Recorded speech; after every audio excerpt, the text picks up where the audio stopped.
अल्हम्दुलिल्लाहि वकफ़ा वसलामुन अला हबीबिहिल मुस्तफ़ा अम्मा बअद फ़अऊज़ु बिल्लाहि मिनश शैतानिर रजीम बिस्मिल्लाहिर रहमानिर रहीम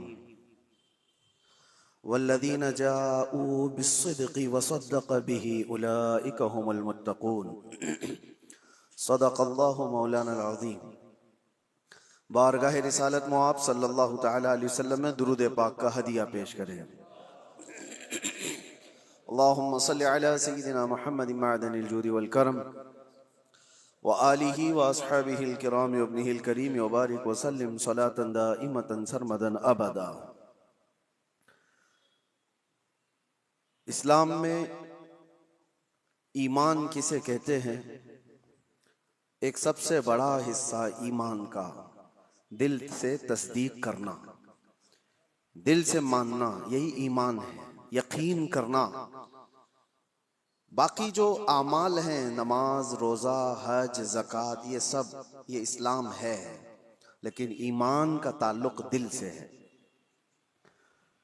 क़ल्ब से ईमान का ताल्लुक है और इस्लाम ज़ाहिरी आमाल में है।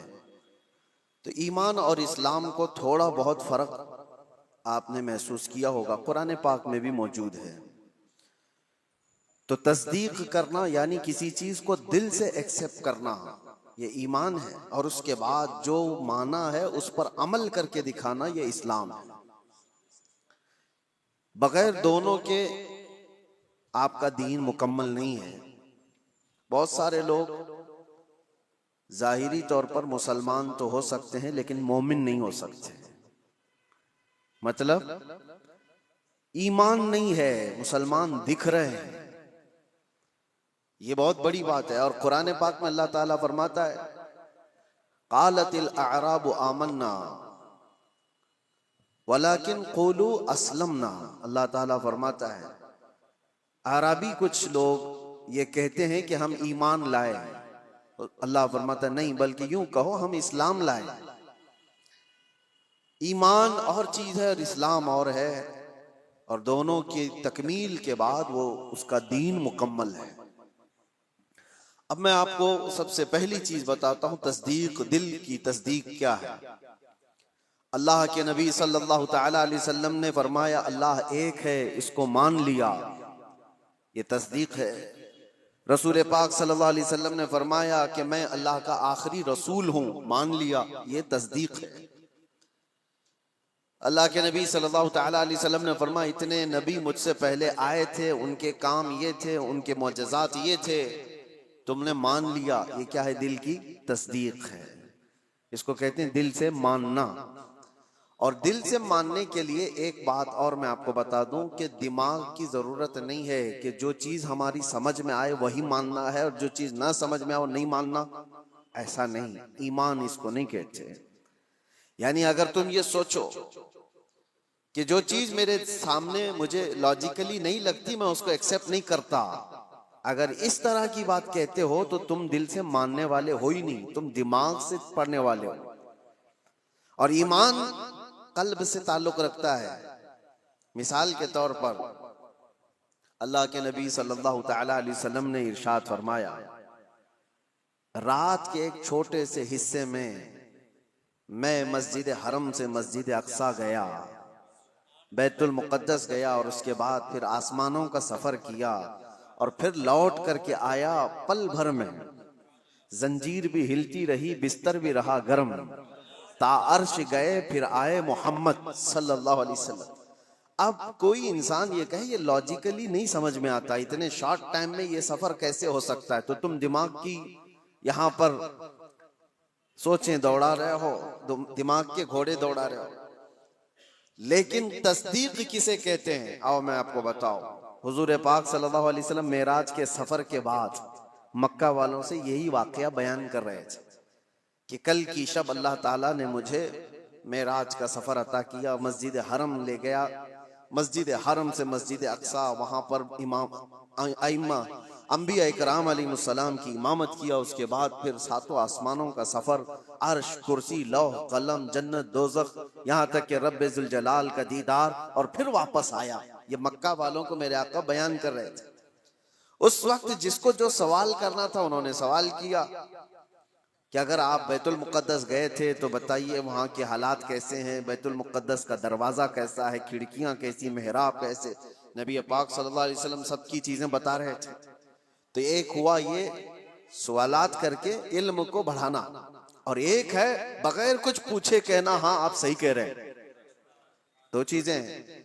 लेकिन इस महफिल की खुसूसियत यह है कि अबू जहल उसको मौका मिल गया। उसने देखा कि इतनी बड़ी बात हुजूर कर रहे हैं, तो गुमराह करने के लिए एक बड़ा चांस मिला है। बाहर निकला और सबको बोलने लगा कि मोहम्मद तो अब छोटी छोटी बातों से बहुत बड़ी बातों पे आ गए। वो तो आसमानों के सफर की बात और ए रात के एक हिस्से में यहां से बैतुल मुक़द्दस के सफर की बात कर रहे हैं और वापस मक्का में बैठे हुए हैं। तो वो गुमराह करने के लिए प्रोपेगेंडे करने लगा। इत्तेफाक ऐसा कि उस महफिल में सैयदना अबू बकर सिद्दीक नहीं थे। हुजूर सल्लल्लाहु ताला अलैहि वसल्लम जब बयान कर रहे थे उस महफिल में हजरत अबू बकर सिद्दीक नहीं थी। हजरत अबू बकर वो कहीं से आ रहे थे, अबू जहल रास्ते में मिला और उसके बाद पकड़ करके कहा अबू बकर रुको, बहुत अहम काम है, इंपॉर्टेंट काम है। क्योंकि उसे पता है कि अबू बकर से ज्यादा करीब रसूलुल्लाह के कौन है। तो अबू बकर रदी अल्लाह ताला अन्हु को पकड़ कर कहता है सुनो अबू बकर, एक मक्का में नया वाकया हो गया है। पूछा उन्होंने कि क्या हुआ है। कहा एक शख्स ऐसा है जो कहता है रात को वो सोया था और रात में वो उठ करके मस्जिद हरम गया, मस्जिद हरम से बैतुल मुक़द्दस मस्जिद अक्सा गया और वापस वो रात यहीं आ गया। क्या ये पॉसिबल है, मुमकिन है? इतना ही कहा उसने। तो हज़रत अबू बकर ने कहा ऐसा कैसे हो सकता है, बात तो है, ऐसा कैसे हो सकता है कि रात के एक छोटे से हिस्से में कोई मस्जिद हरम से मस्जिद अक्सा गया हो और फिर वापस आ गया हो, ऐसा कैसे हो सकता है। तो ठट्टा मार करके हंसने लगा कि मेरा निशाना सही लगा है अबू जहल। तो हजरत अबू बकर ने पूछा बताओ तो सही कौन है ये इस तरह कहने वाला। अबू जहल ने कहा कोई और नहीं, तुम्हारे साथी मोहम्मद सल्लल्लाहु अलैहि वसल्लम ये बात कह रहे हैं। तो हजरत अबू बकर को जला लाया और कहा कि सुन, उन्होंने तो मस्जिद हरम से मस्जिद अक्सा तक जाकर आने की बात की है, अगर वो वहां से आसमानों की भी बात करेंगे तो मैं मान लूंगा। अभी उन्होंने मेराज का वाकया सुना नहीं था, पहले ही कहा कि वो तो मस्जिद हरम से मस्जिद अक्सा तक के सफर की बात कर रहे हैं कि वो रात में जाकर वापस आ गए। अबू जहल सुन, इससे भी ज्यादा अगर वो आसमानों के सफर की भी बात करेंगे तब भी मैं तस्दीक करता हूं। अगर उन्होंने कहा है तो वो झूठ नहीं हो सकता। ये है तस्दीक, ये है तस्दीक। और हजरत अबू बकर रदी अल्लाह ताला अन्हु उस वक्त तक अबू बकर ही थे। जैसे ही ये वाकया हुआ और महफिल रसूल में तशरीफ लाए तो नबी पाक सल्लल्लाहु ताला अलैहि वसल्लम ने आपको सिद्दीक कह करके पुकारा था। ये तस्दीक करने वाला और नबी पाक सल्लल्लाहु ताला अलैहि वसल्लम की हर बात को मिनो अन मानने वाले हजरत अबू बकर सिद्दीक, ईमान इसको कहते हैं मेरे अजीजों।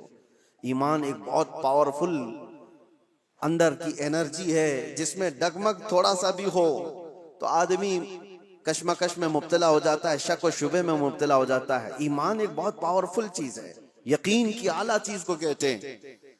अब मिसाल के तौर पर अल्लाह तबारक व तआला मौत के बाद हमें दोबारा उठाएगा क़यामत के दिन, इस पर यकीन होना ये ईमान का हिस्सा है। ऐसा यकीन होना चाहिए कि आपके अंदर जरा बराबर भी शक व शुबा ना हो। कैसे उठाएगा, कैसे हो सकता है, जल गए, मर गए, कट गए, शेर खा लिया, पानी में डूब गया, आग में जल गया, कैसे इसको उठाया जाएगा। रब ताला ने कुरान में मिसालों के जरिए से हमें बताया है कि वो रब्बुल आलमीन जो पानी के एक कतरे से तुम्हें पैदा कर सकता है, तुम्हारे खत्म होने के बाद वो दोबारा क्यों नहीं उठा सकता। एक नुतफे से जो इंसान की शक्ल तुम्हें दे सकता है वो तुम्हारी राख से दोबारा क्यों नहीं उठाएगा। तुम हवा में तहलील हो जाओ। तो यकीन एक आला चीज है। हजरत अबू बकर सिद्दीक रज़ियल्लाहु ताला अन्हु की जात से हमें ये चीज मिलती है, यकीन हो तो ऐसा हो। और दूसरी एक और मिसाल मैं आपको देता हूं। बड़े बड़े लोग जहां पर कश्मकश में आ जाते हैं कि क्या करना चाहिए क्या नहीं होना चाहिए, हजरत अबू बकर सिद्दीक रज़ियल्लाहु ताला अन्हु का ईमान तो देखें। हुजूर पाक सल्लल्लाहु ताला अलैहि वसल्लम की वफात के बाद हजरत अबू बकर ने ऐसा महाज छेड़ दिया था कि एक तरफ उसामा बिन जैद जो 19 साल के जवान थे, रसूलुल्लाह सल्लल्लाहु अलैहि वसल्लम ने अपनी हयात के आखिरी दिनों में उनको लश्कर देकर भेजा था। अभी वो लश्कर मदीने से ज्यादा दूर नहीं गया था कि मेरे आका की वफात हो गई। 10,000 सहाबा का लश्कर, और वो वापस आए मदीने में हुजूर की वफात की गम की खबर सुनकर। ये बात, हुजूर की वफात होते ही चंद दिनों के बाद एक फितना और फैल गया कि एक दूसरा शख्स मुसैलमा कज़्ज़ाब, उसने अपने नबी होने का दावा कर दिया। हुजूर की वफात के बाद उसने नबूवत का दावा कर दिया और उसने अपनी एक जमात बना ली। दूसरा फितना, एक असवद अंसी नाम का शख्स, उसने भी नबूवत का दावा कर दिया। एक और फितना उठा, जो लोग ज़कात देते थे उन्होंने ज़कात से इनकार कर दिया कि हम ज़कात आज से नहीं देंगे, कि वो रसूलुल्लाह की हयात में देते थे। तो ये एक साथ इतने फितने खड़े हो गए अचानक, और हजरत अबू बकर सिद्दीक ज़मा में खिलाफत को संभाले हुए। तो आपने उसामा बिन जैद से कहा, जो रसूलुल्लाह ने तुम्हें जहां भेजा है निकल जाओ लश्कर देकर, जो सहाबा। तो हजरत उमर ने कहा रोक करके कि अभी मदीने में जरूरत है, इतने फितने हैं, आप इस लश्कर को रोक लीजिए, इतने 10 सहाबा सब चले जाएंगे जंग में, क्या होगा। हजरत अबू बकर ने कहा कसम रब्बे जुल जलाल की, जिस फैसले को मेरे रसूल ने नाफिज किया, मैं अबू बकर होता कौन हूं उसको वापस लेने वाला। अल्लाह के नबी सल्लल्लाहु अलैहि वसल्लम ने इस लश्कर को रवाना किया है, मैं इसको वापस नहीं। इनको सवार किया और पूरे लश्कर को रवाना किया। फिर पूछा हजरत उमर ने, बाकी इन लोगों का क्या होगा, ये मुसैलमा कज़्ज़ाब है, असवद अंसी है, ये मुनकिरीन ज़कात हैं, इनका क्या होगा। हजरत अबू बकर ने कहा मदीने के जितने लोग हैं सब जमाओ। छोटी सी एक फौज मुसैलमा कज़्ज़ाब के खिलाफ भी, असवद अंसी के खिलाफ भी भेजा, और उसके बाद फिर ज़कात के मुनकिरीन उनके पास भी तकाजा करने के लिए। तो हजरत उमर ने कहा एक साथ इतने सारे महाजात पर कैसे आप लड़ोगे। तो हजरत अबू बकर सिद्दीक उस वक्त क्या कहते हैं सुनो। आपने कहा ए उमर, इस्लाम लाने से पहले जो तुम्हारे अंदर जलाल था वो कहां चला गया, जो जवानी के जौहर थे तुम्हारे वो कहां चले गए, ये कैसी बात कर रहे हो। अल्लाह की कसम, मदीने वालों के छितड़े उड़ जाएं तब भी मैं खामोश नहीं बैठूंगा, क्योंकि मेरे रसूल के दीन का मसला है। और सबको नाफिज किया, और अल्लाह ने हर जगह फतह मुबीन अता फरमाए। जितने महाज, ईमान ऐसा कवी था कि आपको अल्लाह की जात पर ऐसा भरोसा। एक और मिसाल मैं आपको बताता हूं, बहुत ऐसा वक्त आ जाता है डिसीजन लेना बहुत मुश्किल हो जाता है जिंदगियों में, लेकिन फरमाने रसूल जहां नजर आए, ऐ मुसलमानों अपनी सारी चीजें छोड़ दो उसके सामने। मेरे आका ने फरमाया, कई मसले हमारे पास आते हैं, प्रॉपर्टी के झगड़े, अभी कुछ कल ही की बात है, हम विरासत के मसले लिख करके दे रहे सामने वाले को। तो उनका जो एक्सपेक्टेशन था कि इन बहनों को नहीं मिलना चाहिए, इनको तो शादियों में दिया गया था। हमने कहा अल्लाह के नबी की शरीयत ये है, कुरान में अल्लाह ने ये फरमाया। तो उन्होंने उसको लपेट के रख दिया और कहा कोर्ट से देख लिया जाएगा। मेरे अजीजों, क्या ये ईमान है? तुम्हें मैं रसूलुल्लाह का फरमान बता रहा हूं, नबी ने ये फरमाया है। होना तो ये चाहिए कि अपनी जिंदगी की हर शय फरमाने रसूल पर छोड़ दो। सिर्फ दौलत और जायदाद के नाम पर उस पर काबिज होने के लिए लोग अपनी शरीयत से भी दूर हो जाते हैं। हुजूर के फरमान को पीठ पीछे डाल दिया, कुरान के हुक्म को सुना सुना करके भी हम उनको बताएं तब भी छोड़ दिया। आखिरत का खौफ जिसे नहीं है वो तो यहाँ हर हलाल और हराम खा जाएगा। एक बात याद रखो, एक बालिश्त जमीन अगर किसी की कब्जा किया है, हुजूर सल्लल्लाहु अलैहि वसल्लम फरमाते हैं 7 जमीनों का तौक बनाकर क़यामत के दिन उसके गले में डाला जाएगा। वो उठ नहीं पा रहा होगा, उठ नहीं पा रहा होगा उस दिन। 50,000 साल के बराबर का एक दिन क़यामत का, उस दिन के अजाब से डरो। मैं कहना यह चाहता हूं कि जब तुम्हारे सामने रसूलुल्लाह की हदीस आ जाए कि मेरे आका ने यह फरमाया, अपनी ख्वाहिशात छोड़ दो, अपनी जो भी एक्सपेक्टेशन है उसको खत्म कर दो। नहीं, मेरे आका ने फरमाया, खत्म है बात। ईमान इसी को कहते हैं। मैं बता रहा था सीदना अबू बकर सिद्दीक के बारे में। हुदैबिया का मौका है, नबी पाक सल्लल्लाहु अलैहि वसल्लम 1400 सहाबा को लेकर मदीने से निकले मक्का उम्रा करने के लिए, लेकिन हालात ऐसे थे कि मक्का वाले उम्रा करने नहीं दे रहे थे। रोक दिया 35 किलोमीटर दूर, मक्का से दूर, कि आप लोग उम्रा नहीं कर सकते। और जंग करने पर तुले हुए थे मक्का वाले, उस वक्त थोड़ा ताकत में थे। नबी पाक सल्लल्लाहु ताला अलैहि वसल्लम ने देखा कि हम एहराम की हालत में आए हुए हैं उम्रा करने के लिए, लेकिन ये जंग करना चाहते हैं और हुजूर जंग नहीं करना चाहते थे। तो मक्का वालों के सामने आपने सुलह की तदबीर रखी कि हम आपस में समझौता कर लेते, सुलह कर लेते। तो मक्का वाले उस पर तैयार हुए, सुलह हुई दोनों के दरमियान।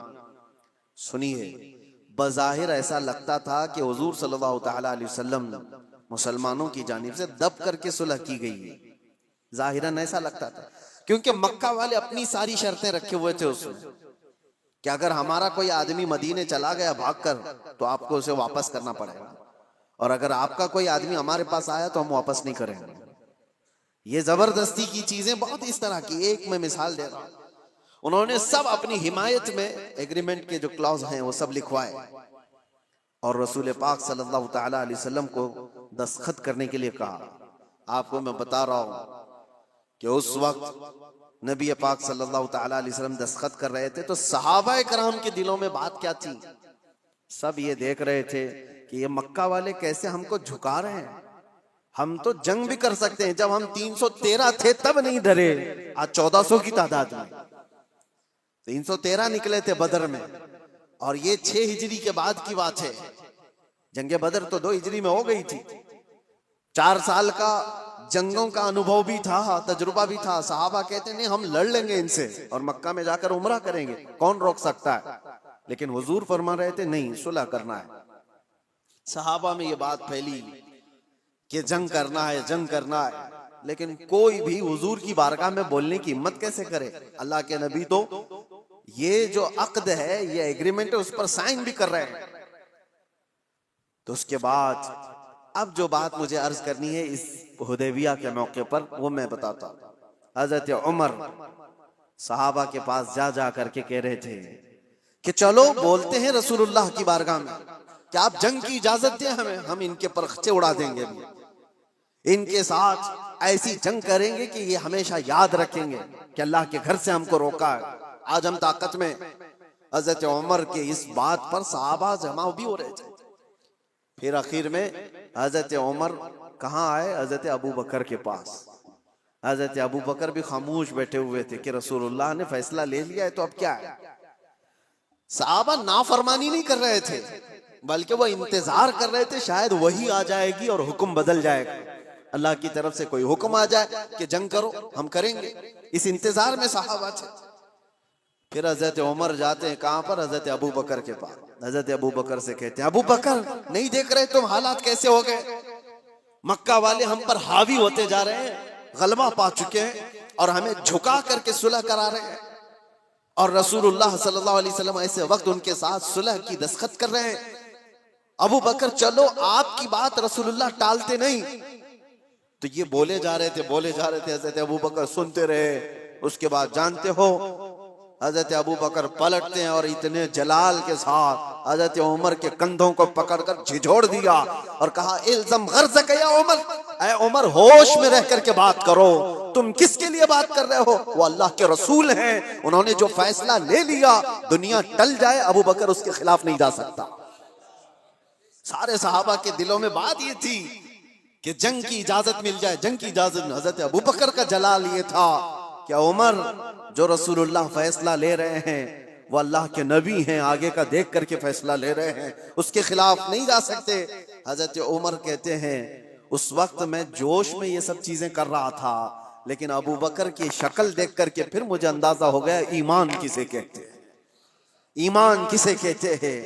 नबी पाक सल्लल्लाहु ताला अलैहि वसल्लम ने जो फरमा दिया उसके बाद फिर टस से मस ना होना, ये ईमान की अलामत है। हजरत उमर तौबा कर पीछे हट गए। ऐसा नहीं है कि जाकर के फिर सहाबा को उन्होंने जमा किया और हजरत अबू बकर की भी बात टाल दी, नहीं। उन्हें एहसास हुआ कि हजरत अबू बकर ने उस दिन जो फैसला लिया है वो रसूलुल्लाह की बात पर लिया। और फिर देखा भी सारे सहाबा ने, सुलह तो हुई थी एक साल ये एग्रीमेंट मक्का वाले चला नहीं सके। दूसरे साल मेरे आका सल्लल्लाहु ताला अलैहि वसल्लम 10,000 सहाबा को लेकर मक्का तशरीफ लाए थे और बगैर जंगो जदाल और कत्ल क़िताल के मक्का फतह हो चुका था। और उस दिन जो मक्का फतह हुआ, आज तक उसकी रोशनी और उसकी बरकतें मक्का में मौजूद हैं। हाँ, एक साल पहले सुलह पर हुजूर ने जो दस्तखत की थी, उसका असर आज तक भी है। तो हज़रत अबू बकर सिद्दीक का वो ईमान था कि नबी पाक सल्लल्लाहु ताला अलैहि वसल्लम के फरमान के बाद फिर कोई चीज नहीं। आज क्या हमारे अंदर ईमान का वो हिस्सा है? क्या हम वैसी तस्दीक करते हैं कि हुजूर ने जो फरमा दिया वो हक है? लोग आज साइंस से कंपेयर करके देखना चाहते हैं। हाँ, साइंस आ गया है तो अभी एक नई चीज ये भी चल पड़ी है ना कि हर चीज को साइंस से देखा जाए। साइंस ये कह रहा है तो मेरे नबी ने 1400 साल पहले किया। अरे, हमारे नबी के फरमान को सही करने के लिए साइंस जैसी 1000 चीजें आए, इसकी कोई हाजत नहीं। साइंस की थ्योरियां हर नए साल में बदलती रहती। डार्विन ने पहले क्या कहा था? इंसान बंदरों की औलाद, बंदरों से ये इर्तिका यानी डेवलप होते होते फिर इंसान बन गया। उसके बाद इस नजरिए को, इस फार्मूले को रद्द कर दिया गया 100 साल बाद। उसके बाद फिर कई साइंटिस्ट ऐसे आए जिन्होंने एक थ्योरी पेश की, उसको बाद में चल करके खत्म कर दिया गया। उसके खिलाफ दूसरे साइंसदान की थ्योरी कबूल कर ली गई। ये तो साइंस में चलता रहेगा। मेरे नबी पाक सल्लल्लाहु ताला अलैहि वसल्लम के फरमान को अगर बज़ाहिर आज साइंस एक्सेप्ट नहीं करता, तो मेरा तो यकीन है कि कल को जब ये और तरक्की करेगा, इसे समझ में आ जाएगी मेरे नबी का फरमान ये हक था। अभी कल ही कुछ परसों की बात है, कुछ नौजवान पढ़े लिखे वो कह रहे थे कि जमीन साकिन है या हरकत कर रही है, रोटेशन में है। साइंस तो यही कहता है कि जमीन रोटेशन में है, खुद अपने अतराफ घूमती है तो 24 घंटे होते हैं, और सूरज के अतराफ पूरा चक्कर लगाती है तो 365 दिन हो जाते हैं। ये साइंस की एक थ्योरी है, अर्थ रोटेशन। इस नजरिए को अभी तक तो साइंस लेकर के चल रहा है।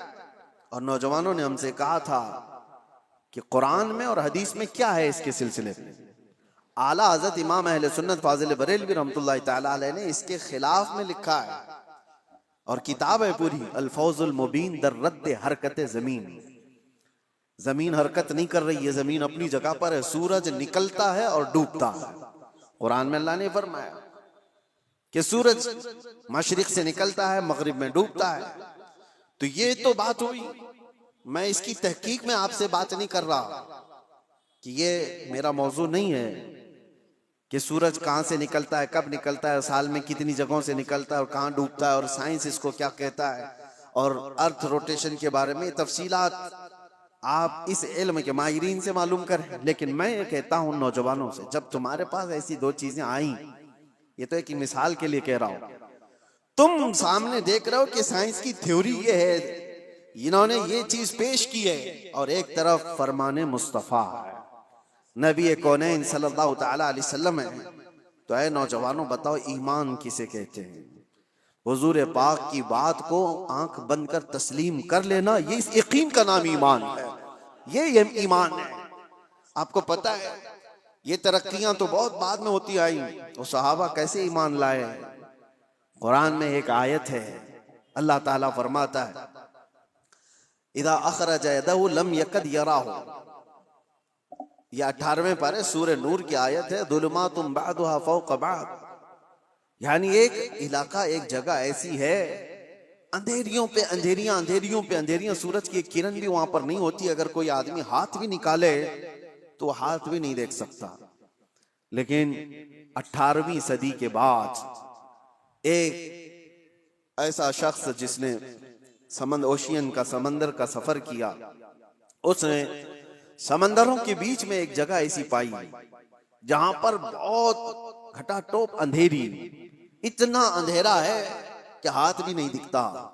उसने अपने सफर के बाद आकर ये वाकया बयान किया, मैंने दुनिया में एक ऐसी जगह देखी जहां मुकम्मल तौर पर अंधेरा है, ऐसा अंधेरा कि वहां कोई शय की उजाला बिल्कुल भी नहीं है। तो उसको किसी आलिम ने कहा, ये तो कुरान में अल्लाह के नबी सल्लल्लाहु ताला अलैहि वसल्लम ने जो आयत पढ़ी है, अल्लाह का हुक्म बयान किया है, ये मौजूद है। अब सुनिए, उस साइंटिस्ट ने पूछा, अच्छा ये तो 18वीं सदी की तरक्कियाती जमाने में मैंने ये इंकिशाफ किया है, एक्सप्लोर किया है, ये बात पहले से कैसे आ सकती है? उसने पूछा, हो सकता है मोहम्मद सल्लल्लाहु ताला अलैहि वसल्लम समंदरों का ज्यादा सफर करते होंगे, कभी इस सफर के दौरान उन्होंने भी देख लिया होगा आज से 1400 साल पहले, और उन्होंने बयान कर दिया होगा कुरान में। तो हैरत की बात है मेरे अजीजों, मुफस्सिरीन ने उससे बताया कि ताज्जुब की बात यह है मेरे अजीज, मेरे नबी सल्लल्लाहु ताला अलैहि वसल्लम की उम्र मुबारक 63 साल की थी जाहिरी, और पूरे 63 साल की जाहिरी उम्र में एक बार भी हुजूर समंदर के पास नहीं गए। सफर तो दूर की बात है, समंदर पर नहीं गए हुजूर, और समंदरों के बीचों बीच मौजूद चीज की खबर दे रहे हैं। उसने कहा, तब फिर ऐसी खबर देने वाला ये इंसानी खबर देने वाला नहीं है, ये तो फिर उसी की खबर होगी जिसने ये पैदा किया, ये खालिक कायनात की खबर है। अजीजान गिरामी, मैं ये बातें इसलिए अर्ज कर रहा हूं कि ईमान सहाबा इकराम का ऐसा था कि अल्लाह के नबी सल्लल्लाहु ताला अलैहि वसल्लम ने फरमा दिया, मान लिया कि हाँ। हुजूर ने फरमाया, सबसे पहले रुए जमीन पर आने वाले कौन? आदम अलैहिस्सलाम। देखा किसी ने नहीं, सारे ने मान लिया कि हाँ आदम अलैहिस्सलाम आए थे, उनकी बीवी हजरत हव्वा थी। उनके बाद अंबिया का सिलसिला आया, हजरत शीस अलैहिस्सलाम, हजरत नूह अलैहिस्सलाम, हजरत इदरीस अलैहिस्सलाम, हजरत इब्राहीम, हजरत इस्माइल, हत्ता के पिछले जमाने के बहुत पेचीदा मसले थे जो ला यनहल जिसको कहते हैं, मतलब हल नहीं होने वाले। 550 साल तक यहूदी और ईसाई जंग करते थे। किस बात पे पता है? ईसा अलैहिस्सलाम को यहूदियों ने सूली पर चढ़ा दिया। ये आज भी मशहूर है कि वो सूली पर चढ़ गए। सुनिए, ईसा अलैहिस्सलाम के मुतालिक, ईसा अलैहिस्सलाम को कत्ल करने का नापाक इरादा बनाकर यहूदियों ने एक टीम तैयार की, और जिस दिन वो अपने घर पर मौजूद थे उस वक्त सारे लोगों ने घर का घेराव किया और एक शख्स को अंदर भेजा कि जाके देख कर क्या हो, ईसा इब्ने मरियम है या नहीं। तो ईसा इब्ने मरियम को देखने के लिए एक यहूदी अंदर आया। अल्लाह तबारक तआला की कुदरत कामिला ये है कि अल्लाह ने उस आए हुए शख्स को ईसा अलैहिस्सलाम की शक्ल दे दी और ईसा अलैहिस्सलाम को आसमानों पर उठा लिया, आसमानों पर उठा लिया। और वो शख्स घर के अंदर था, काफी देर तक वो बाहर नहीं आया। तो यहूदियों ने देखा कि कहाँ चला गया है, अभी तक जो मुआयना करने गया था आया नहीं। तो लोगों ने सोचा कि कुछ गड़बड़ ना हो जाए, तो सब घुस गए अंदर घर में और देखा कि बैठे हुए हैं ईसा इब्ने मरियम। उठाया, पकड़ करके ले आए बाहर। ईसा इब्ने मरियम नहीं थे, उनका ही शख्स था जिसको अल्लाह ने वो शक्ल दे दी थी। उसको ला करके फांसी पर चढ़ा दिया, सूली पर चढ़ा दिया। देखा नहीं, कुछ नहीं। उसके बाद फिर फिक्र में मुब्तला हो गए, हमारा आदमी कहाँ गया है जो अंदर देखने गया था। तो असल बात ये थी कि उसके धड़ का निचला हिस्सा उसका असली वाला ही हिस्सा नजर आ रहा था जो शख्स अंदर गया था। तो कुछ यहूदियों ने कहा ये तो हमारा ही आदमी है। तो लोगों ने फिर इख्तिलाफ ये किया कि अगर ये हमारा आदमी है तो ईसा इब्ने मरियम कहाँ गए, वो कहाँ चले गए। तो बाज ने कहा ये देखो, ऊपर की शक्ल तो ईसा इब्ने मरियम की ही दिखती है। इस शक की जिंदगी में उनके 550 साल गुजर गए। 550 साल यहूदी ये कहते थे, ईसाई ये कहते थे, यहूदी ये कहते थे, ईसाई ये कहते थे। इन इख्तिलाफात को खत्म करने के लिए अगर कोई जात आई तो मोहम्मदुर रसूलुल्लाह की। मेरे आका सल्लल्लाहु ताला अलैहि वसल्लम जब तशरीफ लाए तो फिर आपने क्या फरमाया? कुरान की आयत उतरी, वमा क़तलूहु वमा सलबूहु वलाकिन शुब्बिह लहुम। अल्लाह ने फरमाया ना उन्होंने ईसा इब्ने मरियम को कत्ल किया है, ना सूली पर चढ़ाया, बल्कि अल्लाह ताला ने उनकी शबाहत, उनकी शक्ल दूसरे को दे दी थी। और अल्लाह ने वलाकिन रफ़अहु अल्लाहु इलैहि, अल्लाह ने ईसा इब्ने मरियम को आसमानों पर उठा लिया है। ये अक़दा हल किसी ने किया है तो मेरे मुस्तफ़ा ने। दुनिया भर के ईसाइयों को भी एहसान मानना चाहिए कुरान का, जो ऐसी गुत्थी है। क्योंकि ईसा अलैहिस्सलाम के बाद फिर कोई नबी आया नहीं जो बता सके।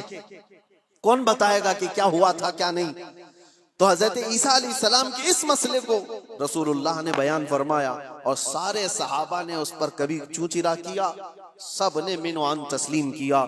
बहुत सारे ईसाइयत से ईमान लाए हुए भी, यहूदियत से ईमान लाए हुए भी सहाबा मौजूद हैं। सबों ने मेरे आका की बात पर, फरमान पर यकीन कर लिया। आज इस बात की जरूरत है। अब मैं तस्दीक के बाद जो दूसरा स्टेप आता है उससे मैं कहता हूं, यह भी जरूरी नहीं कि आपने मान लिया कि मेरे नबी हक पर हैं, मेरे नबी का हर फरमान हक है, अल्लाह के रसूल जो फरमा दे वो 100% सारी चीजें सच हैं। मान लेने का मतलब भी नहीं है। ईमान तो मान लेने का मतलब हो गया, लेकिन उसके बाद इस्लाम का स्टेप भी तो है। मान तो लिया, अब करके भी तो दिखाओ। माना है तुमने दिल से, और उसके बाद अब अमल करके दिखाओ। ये दो हिस्से हैं, ईमान है और इस्लाम है। हो सकता है, मैं आपको ब्लेम नहीं करता कि आप मोमिन नहीं हैं, हो सकता है ईमान वाले हैं, सबके दिलों में यकीन 100% मौजूद है। और अगर वो यकीन है तो फिर जाहिर क्यों नहीं है, दिखता क्यों नहीं है? कुछ वो हैं जिनका इस्लाम दिखता बहुत है, कोई नमाज छोड़ते नहीं, कोई नमाज उनकी नहीं छूटती है, तहज्जुद भी पढ़ते हैं, सब कुछ करते हैं, दिख तो बहुत रहा है, लेकिन दिल की बात अगर देखी जाए तो हुजूर की मोहब्बत ही नहीं है। तो यहाँ ईमान ही नहीं, इस्लाम दिख रहा है। और कुछ वो हैं जिनका ईमान तो है दिल के अंदर, मेरे नबी की मोहब्बत भी है, लेकिन अमल नहीं दिखता, इस्लाम पर नहीं आते। जब ये दोनों चीजें कंप्लीट हो जाएं तो तुम्हारा दीन मुकम्मल है, वरना मेरे अजीजों इसी में रह जाएंगे। अब मैं ईमान आने के बाद जो स्टेप है, नौजवानों, इसकी जिम्मेदारी आज के दौर में है तुम्हारे साथ। आज के दौर में तुम्हें अमल के मैदान में वो दिखाना होगा। अगर हुजूर सल्लल्लाहु अलैहि वसल्लम ने फरमाया झूठ हराम है, तो तुम्हारी जुबान पर झूठ तो ना है। दुनिया ने तुम्हें झूठा क्यों कह दिया? कुछ लोग जुबान खोलें तो झूठ बोलें, गाली गलोच। हुजूर पाक सल्लल्लाहु तआला अलैहि वसल्लम ने फरमाया फासिक की अलामत है, ये फिस्क है। और हर बात पर गाली देने वाला, बात करने पर उसका नूरे ईमान खत्म होने लगता है, उसका नूरे ईमान मुरझाने लगता है। तो ये जुबान के जरिए से तो तुम्हें साबित करना होगा, ईमान है तो मेरी जुबान भी साफ है। और तुम्हारा ईमान तुम्हारी आंखों से भी नजर आएगा। जब चलो तो तुम्हारी आंखें अगर नीची हैं, तुम बेहयाई को नहीं देखते, तुम अनजान औरतों की इज्जतों को तार तार नहीं करते, तो तुम्हारा ईमान तुम्हें अमल करा रहा है, तुम्हारा ईमान तुम्हें अमल भी करा रहा है। इसीलिए इकबाल की इस बात पर मैं गुफ्तगू खत्म करता हूं। इकबाल ने क्या कहा, बहुत अच्छी बात है। खिरद ने कह दिया ला इलाह तो क्या हासिल। खिरद किसको कहते हैं?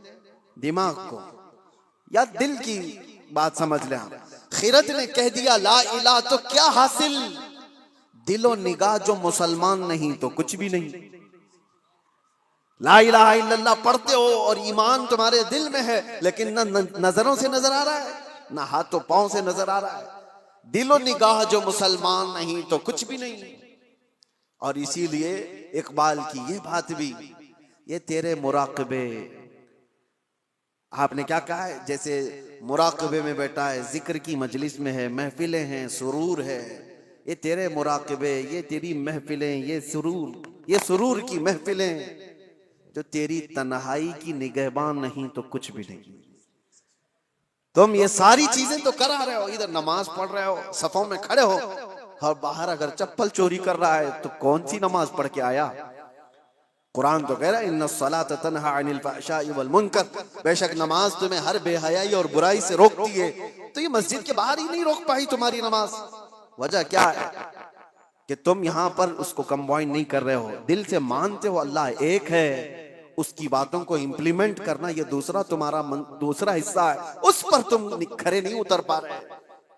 जैसे कि आज मसला ये नहीं है मेरे अजीजों इलेक्शन में जीत लेने का, मैं एक एग्जांपल दे रहा हूं। बहुत सारे लोग बड़ी मेहनतों से इलेक्शन जीतते हैं, और इलेक्शन जीतने के बाद नेताजी सबसे पहले क्या करते हैं पता है? ओथ लेते हैं, शपथ लेते हैं सबके सामने, मैं ये करूंगा, मैं ये करूंगा, मैं वो करूंगा, जिसकी भी उन्हें ओथ लेनी है।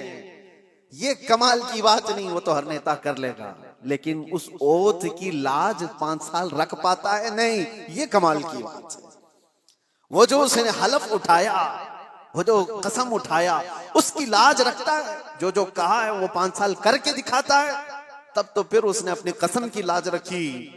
ये बिला तशबीह बिला तमसील ला इलाहा इल्लल्लाह कह दिया, तो तुम इस कलमे की लाज रखते हो अपनी जिंदगी में या नहीं? ये कमाल की बात है।